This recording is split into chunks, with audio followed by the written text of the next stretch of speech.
ആകാശവാണി.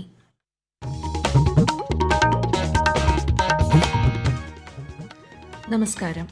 പ്രാദേശിക വാർത്തകൾ വായിക്കുന്നത് ലക്ഷ്മി ശ്രീ വിജയ.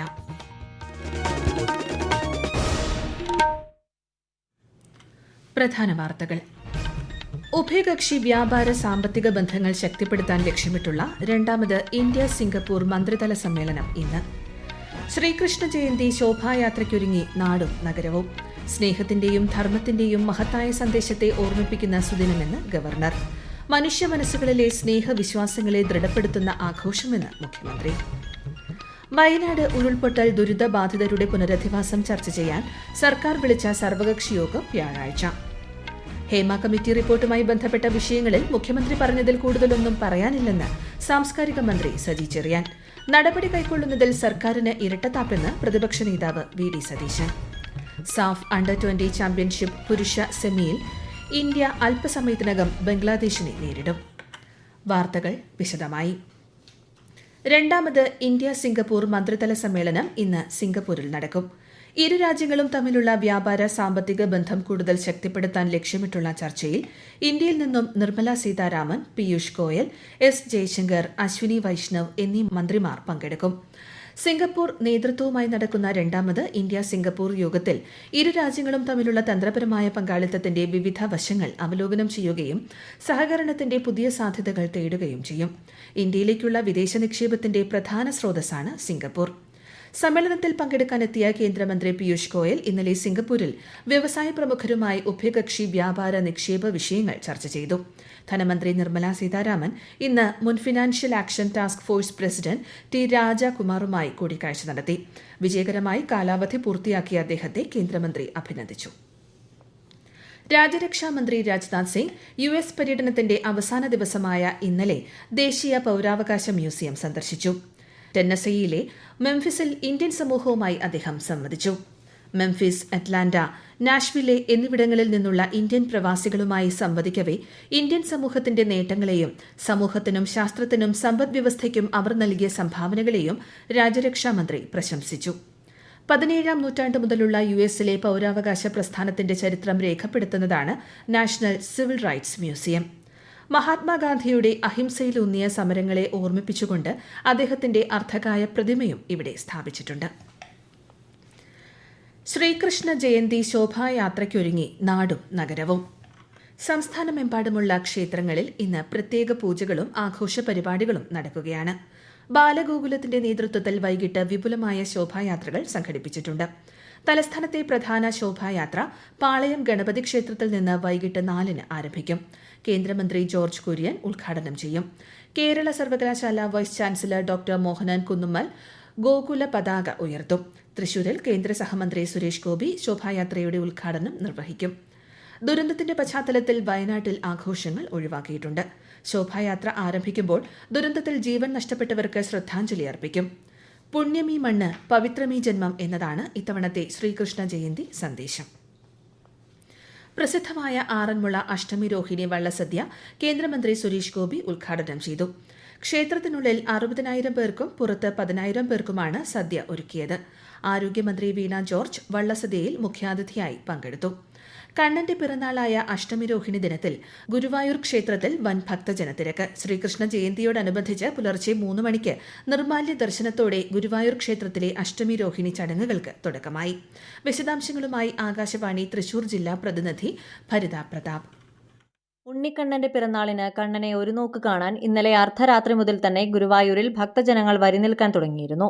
രാവിലെ 9 മണിക്ക് മമ്മയൂർ ക്ഷേത്രത്തിൽ നായർ സമാജത്തിന്റെ നേതൃത്വത്തിൽ ഉറിയടി, ഗോപികാ നൃത്തം, ജീവിത എഴുന്നള്ളിപ്പ് എന്നിവ നടന്നു. രാവിലെ 10-ന് ഉറിയടി ഘോഷയാത്രയും പുറപ്പെട്ടു. താലപ്പൊലി, വിവിധ വാദ്യങ്ങൾ, കൃഷ്ണരഥം എന്നിവയോടെ വഴിനീളമുള്ള ഉറികൾ അടിച്ചുടച്ച് ഘോഷയാത്ര ഉച്ചയോടെ ഗുരുവായൂർ ക്ഷേത്ര സന്നിധിയിലേക്ക് എത്തിച്ചേരും. വൈകിട്ട് 4 മണിക്ക് മമ്മയൂരിൽ നിന്ന് ഘോഷയാത്ര ആരംഭിക്കും. ഗുരുവായൂർ ക്ഷേത്രത്തിന്റെ എല്ലാ നടകളിലും കെട്ടുകാഴ്ച അവതരിപ്പിച്ച ശേഷം ക്ഷേത്രസന്നിധിയിൽ സമാപിക്കും. ദർശനത്തിനെത്തുന്ന എല്ലാ ഭക്തർക്കും വിശേഷാൽ പ്രസാദ ഊട്ട് നൽകും. VIP സ്പെഷ്യൽ ദർശനങ്ങൾക്ക് രാവിലെ 6 മുതൽ നിയന്ത്രണവും ഏർപ്പെടുത്തിയിട്ടുണ്ട്. മേൽപ്പത്തൂർ ഓഡിറ്റോറിയത്തിൽ സാംസ്കാരിക സമ്മേളനത്തിന്റെ ഉദ്ഘാടനവും ശ്രീ ഗുരുവായൂരപ്പൻ ക്ഷേത്ര കലാ പുരസ്കാര സമർപ്പണവും ദേവസ്വം വകുപ്പ് മന്ത്രി ശ്രീ VN വാസവൻ നിർവഹിക്കും. തുടർന്ന് വൈവിധ്യമാർന്ന കലാപരിപാടികൾക്ക് ഗുരുവായൂർ വേദിയാകും. ഈ സുദിനം ശ്രീകൃഷ്ണന്റെ സ്നേഹത്തിന്റെയും അനുകമ്പയുടെയും ധർമ്മത്തിന്റെയും മഹത്തായ സന്ദേശത്തെ ഓർമ്മിപ്പിക്കുന്നതായി ഗവർണർ ശ്രീ ആരിഫ് മുഹമ്മദ് ഖാൻ ആശംസാ സന്ദേശത്തിൽ പറഞ്ഞു. കൃഷ്ണന്റെയും രാധയുടെയും വേഷം ധരിച്ച് ദിനം ആഘോഷിക്കുന്ന കുട്ടികൾക്ക് അദ്ദേഹം ആശംസകൾ നേർന്നു. അധർമ്മങ്ങൾക്കെതിരായ പോരാട്ടങ്ങൾക്ക് ശക്തി പകരുന്നതും മനുഷ്യ മനസ്സുകളിലെ സ്നേഹവിശ്വാസങ്ങളെ ദൃഢപ്പെടുത്തുന്നതുമാകട്ടെ ഈ വർഷത്തെ ശ്രീകൃഷ്ണ ജയന്തി ആഘോഷങ്ങളെന്ന് മുഖ്യമന്ത്രി പിണറായി വിജയൻ ആശംസിച്ചു. ഭക്തജനങ്ങളുടെ മനസ്സിലെ പ്രിയ സങ്കല്പമാണ് ശ്രീകൃഷ്ണനെന്നും ലീലാകൃഷ്ണനായി ഓമനിക്കുന്ന ഈ സങ്കല്പം സ്നേഹത്തിന്റെയും വാത്സല്യത്തിന്റെയും പ്രതിരൂപമാണെന്നും മുഖ്യമന്ത്രി പറഞ്ഞു. കൂത്തുപറമ്പ് കണ്ണവം തൊടീക്കളം ശിവക്ഷേത്രത്തിലെ ശ്രീകോവിലിന്റെ വടക്കേ ചുവരിലെ ചിത്രങ്ങൾക്കിടയിൽ പെരിഞ്ചല്ലൂർ ബ്രാഹ്മണ സമ്പ്രദായത്തിൽ ശ്രീകൃഷ്ണന്റെ വേളിയും താലികെട്ടും ചിത്രീകരിച്ച അത്യപൂർവ ചുവർചിത്രം തിരിച്ചറിഞ്ഞു. ചുവർചിത്ര താന്ത്രിക ഗവേഷകനായ സുധീഷ് നമ്പൂതിരിയാണ് ഈ ചിത്രം തിരിച്ചറിഞ്ഞത്. വിശദാംശങ്ങളുമായി ആകാശവാണി കണ്ണൂർ ജില്ലാ പ്രതിനിധി കെ ഒ ശശിധരൻ. തൊടീക്കളം ശിവക്ഷേത്രത്തിലെ 44 ചുവർചിത്രങ്ങൾക്ക് 400 വർഷത്തെ പഴക്കമുള്ളതായി ചരിത്രകാരന്മാർ രേഖപ്പെടുത്തിയിട്ടുണ്ട്. ശ്രീകൃഷ്ണ രുക്മിണി വിവാഹം വൈദിക ഗൃഹ്യസൂത്ര സമ്പ്രദായത്തിലാണ് ക്ഷേത്രച്ചുവരിൽ ചിത്രീകരിച്ചിട്ടുള്ളത് എന്നാണ് സുധീഷ് നമ്പൂതിരിയുടെ കണ്ടെത്തൽ. യാദവകുലത്തിൽ ജനിച്ച ശ്രീകൃഷ്ണന്റെ വിവാഹം പെരിഞ്ചല്ലൂർ വൈദിക ബ്രാഹ്മണ സമ്പ്രദായത്തിൽ ചിത്രീകരിച്ച അത്യപൂർവ ചുവർചിത്രമാണിത്. കോട്ടയം രാജവംശത്തിനുമേൽ പെരിഞ്ചല്ലൂർ വൈദിക ബ്രാഹ്മണരുടെ ആധിപത്യമുണ്ടായിരുന്നു എന്നതിന് തെളിവാണ് വൈദിക വേളീക്രിയ ചിത്രീകരണമെന്നും സുധീഷ് നമ്പൂതിരി പറയുന്നു. ഈ വാർത്തകൾ ആകാശവാണിയിൽ നിന്ന്. വയനാട് ഉരുൾപൊട്ടൽ ദുരിതബാധിതരുടെ പുനരധിവാസം ചർച്ച ചെയ്യാൻ മുഖ്യമന്ത്രി പിണറായി വിജയൻ സർവകക്ഷി യോഗം വിളിച്ചു. വ്യാഴാഴ്ച വൈകിട്ട് 4:30 ഓൺലൈനായാണ് യോഗം. റവന്യൂ, വനം, ജലവിഭവം, വൈദ്യുതി, ഗതാഗതം, രജിസ്ട്രേഷൻ, ധനകാര്യം, പൊതുമരാമത്ത്, പട്ടികജാതി പട്ടികവർഗ പിന്നാക്ക ക്ഷേമ മന്ത്രിമാർ, chief secretary, additional chief secretary എന്നിവരും പങ്കെടുക്കും. വയനാട് മുണ്ടക്കൈ ദുരന്തത്തെ തുടർന്ന് കാണാതായവർക്ക് വേണ്ടി ചാലിയാർ പുഴയിൽ നടത്തുന്ന തെരച്ചിൽ 26 ദിവസം പിന്നിട്ടു.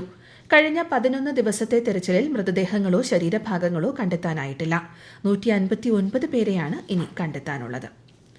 സംസ്ഥാന മന്ത്രിസഭയുടെ 3ാം വാർഷികത്തിന്റെ ഭാഗമായുള്ള 100 ദിന പരിപാടിയിൽ ഉൾപ്പെടുത്തി കാസർഗോഡ് മുനിസിപ്പൽ ടൌൺ ഹാളിൽ അടുത്ത മാസം 3-ന് തദ്ദേശ അദാലത്ത് നടക്കും. വകുപ്പ് മന്ത്രി എം ബി രാജേഷ് നേതൃത്വം നൽകും.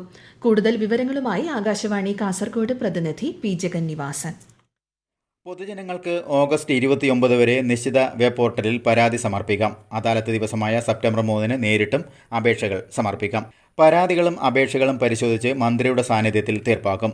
ബിൽഡിംഗ് പെർമിറ്റ്, കംപ്ലീഷൻ, ക്രമവൽക്കരണം, വ്യാപാര വാണിജ്യ വ്യവസായ സേവന ലൈസൻസ്, സിവിൽ രജിസ്ട്രേഷൻ, നികുതികൾ, ഗുണഭോക്തൃ പദ്ധതികൾ, പദ്ധതി നിർവഹണം, സാമൂഹ്യ സുരക്ഷാ പെൻഷൻ, മാലിന്യ സംസ്കരണം, പൊതുസൗകര്യങ്ങളും സുരക്ഷയും തുടങ്ങി നിരവധി വിഷയങ്ങളാണ് പരിഗണിക്കുന്നത്. ഇതുവരെ ഓൺലൈനായി 330 പരാതികൾ ലഭിച്ചു. ഹേമ കമ്മിറ്റി റിപ്പോർട്ടുമായി ബന്ധപ്പെട്ട വിഷയങ്ങളിൽ മുഖ്യമന്ത്രി എല്ലാം വിശദീകരിച്ചിട്ടുണ്ടെന്ന് സാംസ്കാരിക മന്ത്രി സജി ചെറിയാൻ. നിയമപരമായ കാര്യങ്ങളെക്കുറിച്ച് നിയമമന്ത്രിയും വിശദീകരിച്ചിരുന്നു. ഇക്കാര്യത്തിൽ കൂടുതലൊന്നും പറയാനില്ലെന്നും അദ്ദേഹം പറഞ്ഞു. ചെങ്ങന്നൂരിൽ മാധ്യമങ്ങളോട് പ്രതികരിക്കുകയായിരുന്നു മന്ത്രി. ഹേമ കമ്മിറ്റി റിപ്പോർട്ടിന്മേൽ നടപടികൾ കൈക്കൊള്ളുന്നതിൽ സർക്കാരിന് ഇരട്ടത്താപ്പെന്ന് പ്രതിപക്ഷ നേതാവ് വി ഡി സതീശൻ. വേട്ടക്കാരെ സംരക്ഷിക്കുകയും ഇരകളെ അപമാനിക്കുകയും ചെയ്യുന്ന നടപടികളാണ് സർക്കാർ സ്വീകരിക്കുന്നത്. ഇടയ്ക്കിടെ അഭിപ്രായം മാറ്റിപ്പറയുന്ന സാംസ്കാരിക മന്ത്രി സജി ചെറിയാൻ രാജിവെക്കണമെന്നും അദ്ദേഹം ആവശ്യപ്പെട്ടു. സർക്കാർ പ്രഖ്യാപിച്ച അന്വേഷണ സംഘത്തിൽ പുരുഷന്മാരായ ഉദ്യോഗസ്ഥരെ ഉൾപ്പെടുത്തിയതെന്തിനാണെന്നും അദ്ദേഹം ചോദിച്ചു. നേപ്പാളിൽ നടക്കുന്ന സാഫ് അണ്ടർ-20 ഫുട്ബോൾ ചാമ്പ്യൻഷിപ്പ് പുരുഷ സെമി ഫൈനലിൽ ഇന്ത്യ ഇന്ന് ബംഗ്ലാദേശിനെ നേരിടും. കാഠ്മണ്ഡുവിലെ ANFA കോംപ്ലക്സിൽ ഇന്ത്യൻ സമയം ഉച്ചയ്ക്ക് 2:45-നാണ് മത്സരം.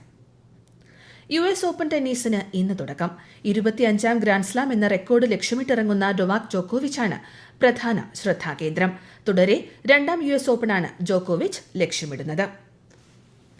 പ്രധാന വാർത്തകൾ വീണ്ടും. ഉഭയകക്ഷി വ്യാപാര സാമ്പത്തിക ബന്ധങ്ങൾ ശക്തിപ്പെടുത്താൻ ലക്ഷ്യമിട്ടുള്ള 2ാമത് ഇന്ത്യ സിംഗപ്പൂർ മന്ത്രിതല സമ്മേളനം ഇന്ന്. ശ്രീകൃഷ്ണ ജയന്തി ശോഭായാത്രയ്ക്കൊരുങ്ങി നാടും നഗരവും. സ്നേഹത്തിന്റെയും ധർമ്മത്തിന്റെയും മഹത്തായ സന്ദേശത്തെ ഓർമ്മിപ്പിക്കുന്ന സുദിനമെന്ന് ഗവർണർ. മനുഷ്യ മനസ്സുകളിലെ സ്നേഹവിശ്വാസങ്ങളെ ദൃഢപ്പെടുത്തുന്ന ആഘോഷമെന്ന് മുഖ്യമന്ത്രി. വയനാട് ഉരുൾപൊട്ടൽ ദുരിതബാധിതരുടെ പുനരധിവാസം ചർച്ച ചെയ്യാൻ സർക്കാർ വിളിച്ച സർവകക്ഷി യോഗം വ്യാഴാഴ്ച. ഹേമ കമ്മിറ്റി റിപ്പോർട്ടുമായി ബന്ധപ്പെട്ട വിഷയങ്ങളിൽ മുഖ്യമന്ത്രി പറഞ്ഞതിൽ കൂടുതലൊന്നും പറയാനില്ലെന്ന് സാംസ്കാരിക മന്ത്രി സജി ചെറിയാൻ. നടപടി കൈക്കൊള്ളുന്നതിൽ സർക്കാരിന് ഇരട്ടത്താപ്പെന്ന് പ്രതിപക്ഷ നേതാവ് V D Satheesan. SAFF under 20 championship പുരുഷ സെമിയിൽ ഇന്ത്യ അല്പസമയത്തിനകം ബംഗ്ലാദേശിനെ നേരിടും. പ്രാദേശിക വാർത്തകൾ കഴിഞ്ഞു. അടുത്ത വാർത്താ പ്രക്ഷേപണം 12:50.